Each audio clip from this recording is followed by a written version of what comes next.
Hi, everyone. I'm Tony Lucia, the CTO at Integral Ad Science. With me today is Danny Rathagen, who's the Senior Director of Technical Operations at Aias. Today, we're going to tag team this presentation. I'm going to speak more about the business side of things related to our journey with the AWS migration, and Danny's going to talk more from the technical side of things. So a little background first about IAS.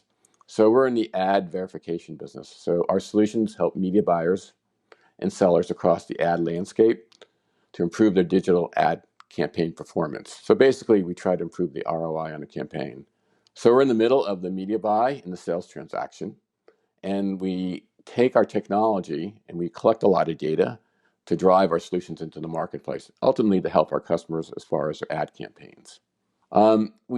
We process a lot of data just to help our solutions, be more effective in the marketplace.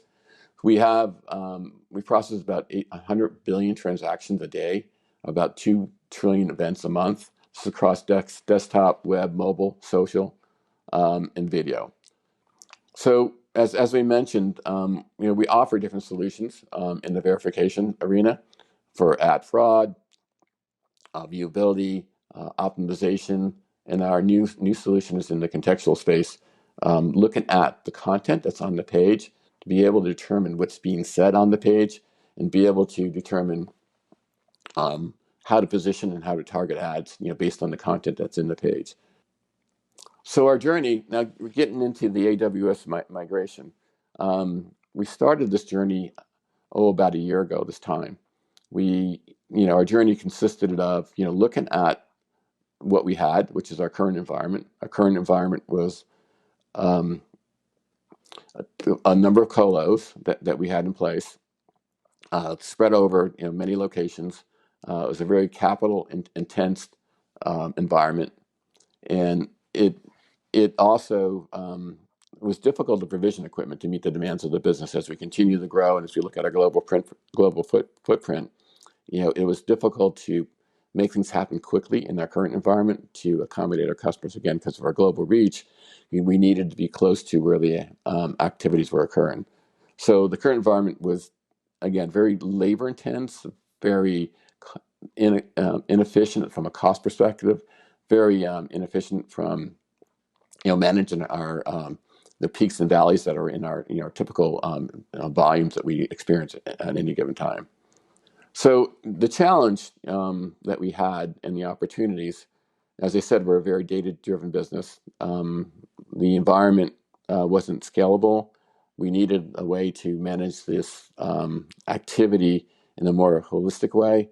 We wanted to ensure that we were able to provision equipment based on need, not just have equipment provisioned just based on our peak volumes. So we're able to use the AWS footprint to provision when needed and then release when not needed. We had a capital intense business because we always had to acquire new equipment to continue to expand our footprint as our business continued to grow. Also, we wanted to not buy equipment again for our peaks, but have a more dynamic way of looking at our provision of equipment to do things around the needs of our customers. So we also wanted to make sure that when we set up new environments, we did it in a very efficient way. So from a time perspective, we were able to cut down using the AWS environment from the time we had to spin up a new environment. So we were able to cut that down considerably because of the global footprint that AWS provides. Versus the new environment, we'd have to reach out, set up a new colo someplace, go through all the contract negotiations. Here, it was pretty streamlined, pretty straightforward. And also, we wanted to create the business agility. That was really critical, is to make sure that we had the agility within the business to adapt to changes, adapt to market needs, adapt to customer needs. So we ultimately decided to go all in. We looked at many solutions in the marketplace. So we chose the AWS environment to fit our needs for all the things we just talked about. So we created this new environment to be more suitable to our fluctuations environment, fluctuation in volume, fluctuations in our business agility. So it just was a way to quickly embrace a new environment to drive the different solutions that we wanted in the marketplace. And also, we wanted to be more responsive, and just the way we were provisioning equipment in the old environment to the new environment, things were a lot faster in the new environment. So we're able to adopt to changes, again, market demands and customer needs. So, kind of our journey, it was to put together a business justification. So we went through different scenarios, different cost models, came up with an ROI that made sense for our business. We communicated the strategy to the entire organization, so we wanted to get buy-in and just to share the journey with everyone. Because like anything, when you do a big migration, there is impact, to your existing product roadmap or other tech solutions that you're trying to drive. So we were able to communicate that on a frequent basis, just to give people frequent updates, let them know what's going on, where we are with the status of the migration, just to keep people informed, and then get general buy-in. Also, we identified a partner to help us assess our inventory of applications. So we worked with a third party that AWS recommended, and we're able to look at our application portfolio, look at what it would be to migrate that application portfolio over to AWS, what things we can lift and shift, the things we had to re-engineer or re-architect, and then had a pretty good assessment of the work required and the cost required to do the migration. We also worked with AWS on training programs. We had AWS immersion days, which AWS would come in and teach our folks about the new environment, the new technology, how to utilize the technology effectively, and again, to drive a lot of our software product development and help manage the infrastructure. So the migration journey, we had extremely aggressive plans. We started this in the first quarter of this year, and we moved our edge servers over to get that up and running. And then each of the milestones that we had were around either moving our data or moving some aspect of our application portfolio over to AWS. So where we are today, the good news is that we've moved all of our critical applications over to AWS. This is our peak season as far as volume. So we're able to take advantage of the environment during our peak season, to drive the necessary improvements, to ensure that we can capture the environment, process the information, and give that excellent service back to our clients. So we're in a good position right now with the peak volumes, and what remains is about 20% of the work, which will carry over into the first quarter of next year. So we're able to successfully migrate our critical applications, our data pipelines, and then get that in place again at a critical time for us, which is now during our peak season. Hello, thank you, Tony, and thank you all for tuning in. I'm going to dive into a bit more detail about our workflow and architecture, as well as share some of the lessons we learned during our migration. This is a high-level view of our data workflow, primarily a big U, but it's not acyclic. It does go back to the beginning a little bit. The edge services on the top left that serve those 100 billion requests Tony talked about, they provide the brand safety service and serve the JavaScript that goes out to the world and runs in the browsers and sends us all the data back about what's going on in the browser, detecting that possible fraudulent activity, when the ad is in view, and for how long. We also ingest data from our partners that we are trusted to verify as well too, and that ingestion goes through the pipeline down into our data lake. Then we have ephemeral EMR clusters to run our big data jobs that are outputting the data into a data warehouse. We're using Snowflake for that with multiple regions for high availability. Additionally, there are jobs that are continually fetching any content from the internet we haven't scored yet and updating the caches at the edge, which we're using Aerospike for. We're then able to provide the reports to our clients on how well their ad campaigns are performing and how much invalid traffic or fraud that we were able to prevent through our service. Then we also have a user interface component where clients can see those reports and also configure new campaigns. And then that is where it comes back full circle, sending the information about the new configured campaigns back into the edge applications. The first part of our migration involved our world-facing edge servers. Our physical application servers were doing quite a lot. They handled SSL termination, they handled static content, and the API calls from clients, as well as those brand safety and verification calls. For the SSL component of it, we had Nginx servers that were, you know, it was our scale was like so huge that we couldn't do SSL economically at a load balancer. So we had to scale horizontally and with that SSL termination at Nginx at each of the application servers, and then reverse proxying back to our application server. And then some clever tricks we had to do also so that we could do a direct return back to the client to shorten that network path as well too. For compliance purposes, we also need to store a lot of our data with obfuscated IP addresses, and that processing we actually did on the application servers as well, and then moved it into the archival system. So as part of the migration, what we did is we broke up that monolith. The SSL termination is now handled by the AWS ALB, and it provides a lot more elasticity because we don't have to scale out the individual servers to handle it. That's handled by AWS. The static content is now served by CloudFront.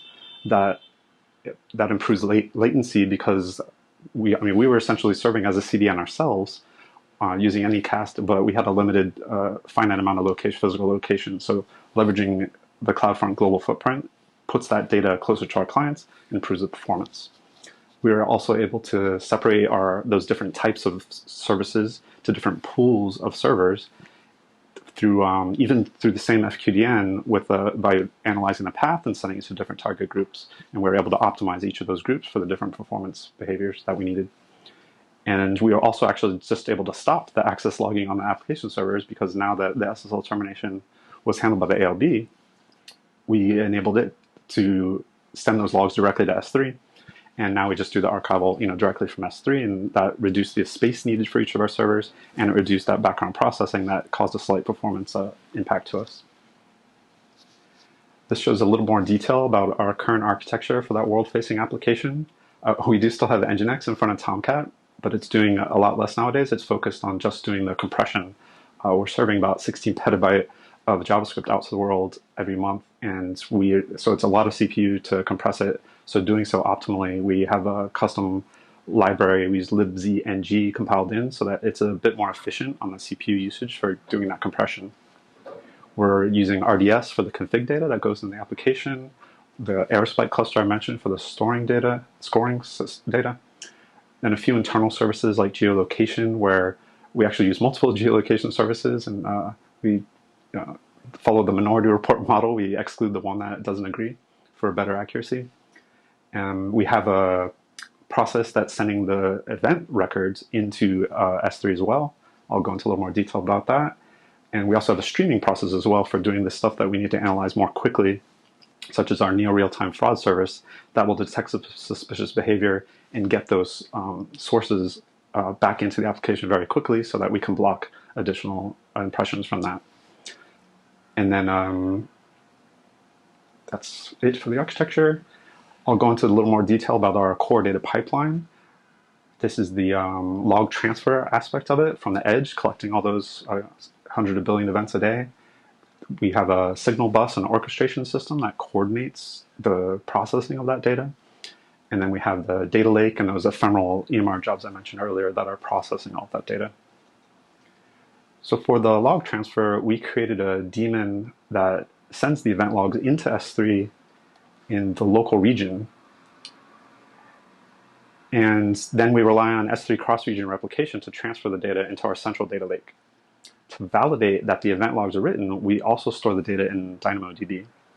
To ensure that we kick off our processing when we have all the data for a particular time bucket in a central data lake, we have a gatekeeper process, and that's running on Fargate container that uses that same metadata from each edge region to verify when we have all the data at the right time for the whole time bucket, and then it sends a process to our signal bus to kick off the processing of that data.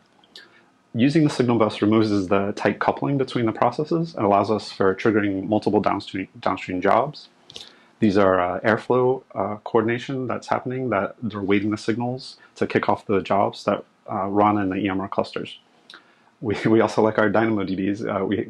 We use another one here to keep track of the most recent item on the queues as an optimization. Then we have the expensive part, the big data event processing. In our physical data center, we were constrained by our hardware limits and had to run as much as we could on the same clusters with a lot of delicate tweaking using Hadoop features like speculative execution to squeeze the best performance out of it we could. In AWS, we're able to run separate ephemeral clusters to combine, enrich, and aggregate the data in these separate jobs, and each of them can allocate their own resources. They don't step on each other's toes at all. Despite the data not being completely localized since in S3, we achieved a big improvement to the speed that we can deliver reports to our clients.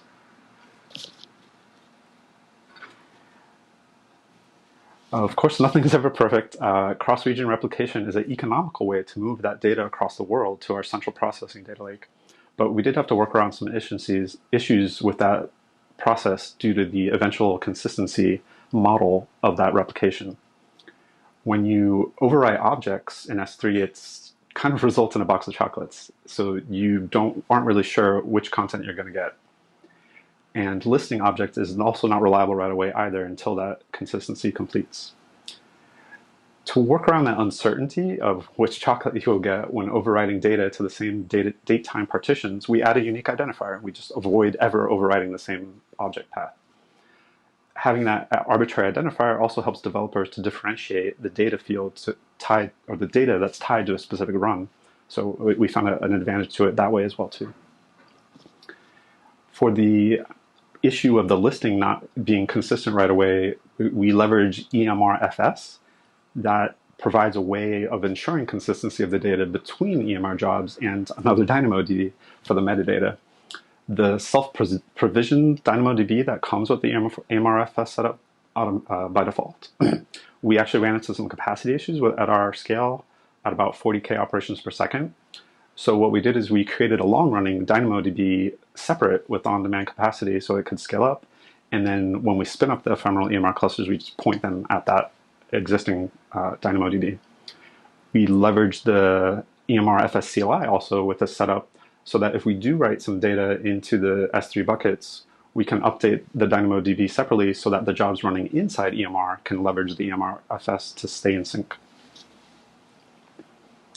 Some other hiccups we faced during the migration, hitting a limit on EC2 instance is probably pretty obvious when spinning up clusters with several thousand vCPUs. There's some less obvious limits we ran into. We had to increase the size of our VPC subnets to allow for more IP addresses, increasing limits to Route 53 DNS updates, and even the EBS volume creation and attachment, we ran into some constraints. Capacity issues, of course, that's a big concern too. EMR is limited to a single availability zone so that the nodes can all be close enough to each other for good performance. And in our, we initially tried to model our physical cluster, which was all the same instance types. So we tried using, one large specific instance type, and we ran into issues with that. When we switched from instance groups to instance fleets, that gave us a lot more flexibility because we could specify a lot more instance types to use.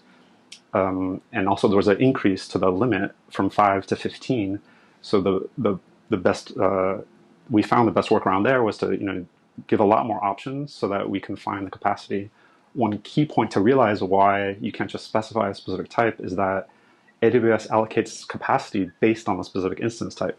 So just because there's capacity for 1200 M5 2x larges does not mean there's capacity for 100 M5 24x larges because there are separate capacity pools on different host hardware. Managed scaling was another thing that came along right in time for us. We built dedicated accounts and EMR clusters for our internal staff, such as data scientists, to make ad hoc queries on our freshly filled data lake. As you can see, the on-demand usage and cost quickly ramped up. And this was on the order of a few $100,000 per year if we scale that out. The EMR managed scaling was announced in July, and in August we were able to implement it, and it drastically reduced our cost, not only by reducing the instance usage, but also by automatically leveraging spot instances for the peaks. You may also notice on this chart the savings plan component there as well too. Coincidentally, in addition to this, we saw the usage and we felt confident of what usage levels we'd be at, and so we made that savings plan commit as well too, and it helped with these costs as well. Hey, Danny, thanks for the great technical summary about our AWS migration journey. Thanks again. So what we did, we acquired a small company last year about this time, and we had a great opportunity to introduce a new product into the marketplace around contextual analysis. Now, the company we acquired had a relatively small footprint as far as the number of clients and the volume. And we had to scale this thing fairly quickly to capitalize on what we thought was a great opportunity in the market. So we talked about various options, how to get this in the marketplace. We worked with the AWS solution architects to say what's the best solution to drive this into the market. Again, the challenge was to create the scale, create the scale fairly quickly. So the approach we took was to figure out a way to integrate this into our environment. You do it in a short period of time. Get a great opportunity, for our customers to use something fairly new in the market, which is contextual, and then drive this, full-fledged into the market. So we went forward. We deployed the solution. We created the architecture that's needed to drive it. And the approach we took was to worry about the optimization later. We knew it would be costly initially to get it out of the gate, but then look at different options that we had. Again, working with the solution architects with AWS to further optimize it as we went forward. So that was the challenge that we had, but we were able to do it in a really short period of time. So within 3 months from the time we acquired the asset, we were able to get something into the market for our clients can use. So what is the solution about? So what is this contextual solution? So it's a natural language processor, NLP. So, for example, what it does is it looks at the meaning within a web page. So, for example, if you look at the word shot, what does that mean? Did somebody fire a gun? Somebody kick a ball? Was that a photograph? Did somebody drink a shot of tequila, for example? So we're able to look at the contextual aspects of what's on the web page and then ascertain from reading the entire paragraph, determine what that word really meant. So then we can help our advertisers to better qualify their ads. And also we're able to look at the sentiment that's in the the web page and determine whether it's positive, negative, or neutral. So again, that's further targeting we can provide to our advertisers. So again, the objective was to get something into the marketplace. You do it fairly fast. Worry about the optimization later. So as you can see from this graph, our costs were quite high initially as we entered in the market with the solution. But over time, we're able to continue to optimize, again, looking at ways which we can reduce the overall costs, do things in a more efficient way, change around some of the infrastructure a bit further, and then ultimately continue to drive costs. So this has worked out really well for us. Again, we're able to help our customers fairly quickly with this newer technology, then be able to drive costs down in the market. So we're continued to look at additional ways to reduce costs. So this journey hasn't ended. So where we are today and where we're going to end up, it's going to be a highly optimized environment, cost-effective environment, just to continue to make the solution more economical.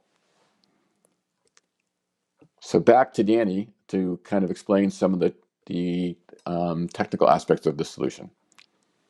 Thank you, Tony.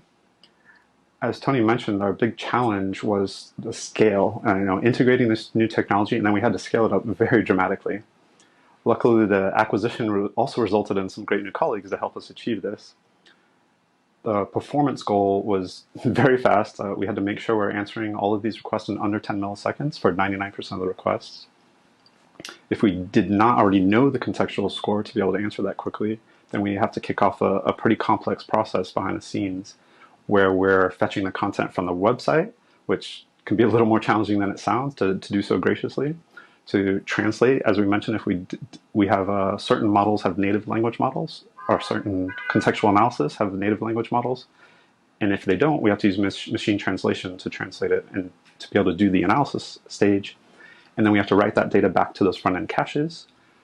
One performance tip we ran into with Aerospike is that you don't want to wait on the replication for the commit to complete. If you're in a situation like this where the last to write wins, and that's okay because we always want to have the freshest data. So a bit about the architecture of the setup. We had a front end, which is handling those initial requests. Its configuration database was actually SimpleDB, which we migrated to Aurora Global Database. That distributed cache that I mentioned is an error spike with all the contextual data, and additional cache actually, which has like a deduping information to help us be more gracious about crawling sites, so we're not doing it multiple times. Then there's a Redis queue for the requests that needs to have that further processing on the back end. Then our analyzers do that fetching of the data, figuring out if it does need to be translating it, sending it to our translation pool if necessary, applying the analysis, and then writing that data back to the front end caches, where we're using a global, we're relying on the distributed cache also across multiple regions as well too. So sharing that information, for example, from the U.S. East Coast region to the U.S. West Coast region, reduces the amount of that more complicated backend processing we have to do, which cuts down on our cost and improves the performance as well for our clients, that they can more often get the scores quicker. That hybrid architecture that I mentioned, the separation of the front end from the back end, was made it a lot easier for us to do the migration, because we were able to do like a partial migration where we focused on the front end first, and we got those front ends co-located with the existing Aias front end systems as well. So that, and we used a network load balancer between them to get very fast performance. For the translation backends, actually initially there were separate pools of servers for each front end edge region dedicated. And what we did is we built a new we called it a translation lake in Amazon in 2 regions, so that we had full redundancy, and also it was still more consolidated too. So we were able to achieve better economies of scale for the less often translation languages, and that high availability and regional failover too. So now we're have a lot more reliability and speed as well too for some of the languages. One cool trick we did with the Aerospike cluster for the distributed cache is taking advantage of the rack awareness feature. Of course, we're not talking about a physical rack, but what we did is we configured the rack identifier to indicate which availability zone in Amazon the node of the Aerospike cluster was in. We also configured our application servers to have that same information, so that when they made a request for a score, that they would favor the Aerospike node that is in the same availability zone. So that improved the latency, because you're not going across to another physical different availability zone. It also a cost improvement by avoiding the cross AZ charges, because there's a cost to that. The slight drawback to that is that you may have to make sure that you have the data replicated across all 3 of the availability zones, which is what we're doing. I'm going to talk a little bit more about keeping those costs under control. This is the standard advice from AWS about leveraging reserved instances and savings plans versus on-demand versus spot. It's essentially, it says that you look at your nadir usage and you reserve that capacity. You leverage on-demand for the more predictable but not full-time workloads, and then spot for the less predictable peaks. It's sound advice. It's certainly wise not to overcommit, but we found we could do a little bit better than that. The key point is that unused RI charges are not necessarily bad. In such situations as ours, where you have both hourly and daily ephemeral clusters, an optimal ratio can be found where it's more cost effective than only reserving for the very nadir of your usage. Further advantage to this is with the flexibility of the RIs and savings plan, is that on those hourly jobs that are a bit shorter than an hour, so there's idle, unused RIs, they can be utilized by workloads such as your development and staging systems to fill in those gaps. And this resulted in about a 10% savings over the initial model of reserving for the nadir usage. Some more tips about cost optimization. The first thing is getting everyone involved. We implemented showback reports as a way to share with each of our development teams about the costs that their work was incurring. That empowered them to see the effects and be able to respond. One of our engineers even wrote a tool to alert via Slack if a development EMR cluster is left running idle, which is the classic example and personal experience of runaway costs. AWS is always improving, and we need to be agile to take advantage. We had a use case to store 10 petabyte of raw logs, which we had in Glacier Vault, the older service. AWS said, hey, here's Glacier Deep Archive for half the cost, which fits your use case perfectly because of the amount of time you're storing it and the lack of needing quick access to it. That saved us about $250,000. I also mentioned earlier how taking advantage of managed scaling helped us optimize our EMR costs very shortly after the feature became available. To summarize the cost optimization, say always be cost saving. Cost optimization is not a one-time job to perform during and after migration. You have to develop a FinOps mindset and keep it going, schedule regular updates and checks. And make sure that you budget for your development and testing efforts, because those can be sizable when you can't just rely on what your end TCO is going to be. We found the best way to do it was get in there, optimize it, and then get those costs down. But there will be a bump in the beginning, just to make you aware of that. For my last piece of advice, I recommend using an annualized figure for each of those cost optimizations achieved. Saving $11 per hour is not nearly as impressive as saving $100,000 per year. Thank you very much for watching. Here's Tony to summarize. Thanks, Danny. Again, a great technical summary. So let me just wrap this up for everyone. So our journey, for both the cloud migration and this use case that we have as far as integrating and acquisition fairly quickly in our environment, we had some critical focus areas. So we wanted to, transition from our colos to the AWS, which we successfully done in a relatively short period of time. We've improved our business continuity is just to have that redundancy in our network. So if we do have an issue, we're able to quickly create our environment in another region within AWS. We were able to improve our agility. So we have better engineering velocity. So we're able to create more software, get more software into the market, and reduce the number of bugs and complexities that are in our system. We able to amplify the speed to market. And again, just as we spoke about that use case, with the acquisition, we were able to improve the time in which we can integrate other companies' technology and drive that into the market. We've improved the flexibility with our infrastructure. So we're able to do things a lot quicker and be more responsive, spin up new environments fairly quickly, and then also adjust to where our volumes are coming from. We also embrace FinOps. Basically, we never stop optimizing. We're always looking for ways to reduce costs. So that's been a key, aspect of what we've done with AWS, is to continue to get things in the market, figure out ways we can optimize it, figure out ways we can improve the overall operations and also the cost model that we have. And then, we're able to enrich our acquisitions. So we're able to look at ways that we can use the environment to speed up what we do from an acquisition standpoint and be able to seamlessly integrate that at a fairly quick pace. So thank you, and hopefully you found this information useful, and enjoy the rest of the conference.